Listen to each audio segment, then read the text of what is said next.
நாடாளுமன்ற உறுப்பினர் நாமல் ராஜபக்சவின் சட்ட பட்டம் குறித்து நாடாளுமன்றத்தில் அதிக விவாதம் நடந்திருக்கின்ற நிலையில் உலக புகழ்பெற்ற கல்வி வலைத்தளம் ஒன்று நாமல் ராஜபக்சவின் சட்டமானி பட்டத்தை தரவரிசைப்படுத்தியிருக்கின்றது.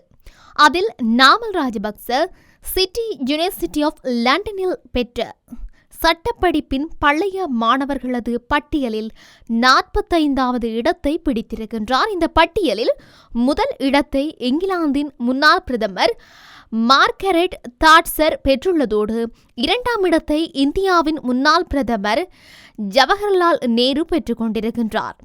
இந்த பட்டியல் சிட்டி பல்கலைக்கழகத்தின் புகழ்பெற்ற பழைய மாணவர்கள் 100 பேரின் பெயர்களை உள்ளடக்கி இருக்கின்றது.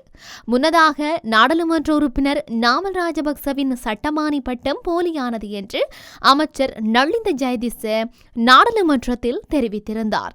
மேலும் நாமல் ராஜபக்ச லண்டனில் சிட்டி யூனிவர்சிட்டி ஆஃப் லண்டன் பெற்ற சட்டமானி சான்றிதழில் உள்ள கையொப்பத்தில் சிக்கல் உள்ளது என்றும் சட்டக்கல்லூரி அதை ஏற்கவில்லை என்றும் அமைச்சர் சில ஆவணங்களை வெளியிட்டிருந்தார். இந்த நிலையில் இந்த தரப்படுத்தல் விவகாரம் மேலும் பல சர்ச்சைகளை ஏற்படுத்தியும் இருந்தது.